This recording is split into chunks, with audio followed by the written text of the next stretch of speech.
റസൂൽ സല്ലല്ലാഹു അലൈഹി വസല്ലമയെ സംബന്ധിച്ച് ആ പുരോഹിതൻ അബൂ താലിബിന് വിവരം കൊടുക്കുകയും ചെയ്തു. ആ യാത്രയിൽ കുറേ അത്ഭുത സംഭവങ്ങൾ സംഭവിച്ചിട്ടുണ്ട്.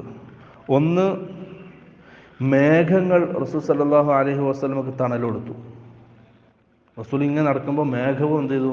അള്ളാഹിൻ്റെ റസൂലിൻ്റെ കൂടെ സഞ്ചരിച്ചു തണലാകാൻ വേണ്ടിയിട്ട്. അതേപോലെ തന്നെ ഒരു മരം റസൂലിൻ്റെ അടുക്കലേക്ക് ചാഞ്ഞ് വന്നിട്ട് എന്ത് ചെയ്തു? റസൂലിന് തണൽ കൊടുത്തു.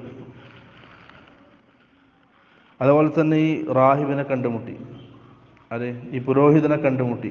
ആ പുരോഹിതൻ റസൂലിനെ തിരിച്ചറിയുകയും അബൂ താലിബിനോട് ഷാമിലേക്ക് കൊണ്ടുപോകാതെ തിരിച്ച് മക്കയിലേക്ക് തന്നെ കൊണ്ടുപോകാൻ ആവശ്യപ്പെടുകയും ചെയ്തു. അബൂ താലിബ് എന്ത് ചെയ്തു? തിരിച്ച് മക്കയിലേക്ക് റസൂൽ സല്ലല്ലാഹു അലൈഹി വസല്ലമയെ കൊണ്ടുവന്നു. കാരണം പറഞ്ഞത്, ഷാമിൽ പോയിട്ട് അവിടെ യഹൂദികൾ ഇവനെ കാണുകയാണെങ്കിൽ യഹൂദികൾ എന്ത്